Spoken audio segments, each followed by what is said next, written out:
पुण्यस्मरण शब्दाचा तो असा सांगता येईल की स्मरण त्यांच्या स्मरणाने आपल्या जीवनात पुण्य वाढावं. स्मरण त्यांचं आणि पुण्य आपण करायचं, पुण्य स्मरण. म्हणून आपण म्हणतो की नाही वेळा आजी आजोबांच्या नावाने धर्मशाळेला काहीतरी द्यायचं, आठवण त्यांची, पुण्य आपण करायचं. त्यांची आठवण राहिली की आपल्या जगण्याचा रस्ता चुकत नाही.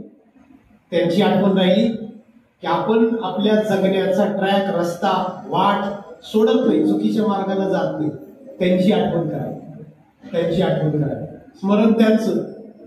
आणि जो मी काल फार सुंदर दृष्टांत ऐकलाय, वाचलाय पुराणातला, की काय होतं बरं आपल्या वागण्याने आई वडिलांवर काय परिणाम होतो, हा सुंदर दृष्टांत. आणि माझा नाही, पुराणात, शास्त्रात. काय झालं म्हणे, कावळा फिरायला निघाला तीर्थयात्रेला. म्हणजे कावळा तो कुठे फिरत असतो का? नाही, माणसं फिरतात. माणसाला राग येईल म्हणून शास्त्राने कावळा टाकला. माणसं फार लवकर रागत. कावळा म्हणे फिरायला निघाला, नदी दिसली की स्नान करायचा, देऊळ दिसलं की दर्शन करायचा, संध्याकाळ झाली की कुठल्या तरी घरी जायचं, मला राहू देता का?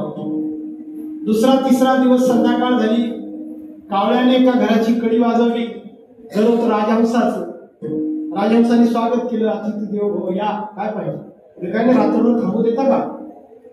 कावळ्याला सांगितलं राजहंसाने, थांब ना, जेवलाच का? म्हटले नाही. त्याने जेवण वाटलं राजहंसाने. लाईट होती, राजहंस कसा दिसतो, राजहंसाची बायको राजहंसिनी कशी दिसते, हे काही कावळ्याला दिसलं नाही.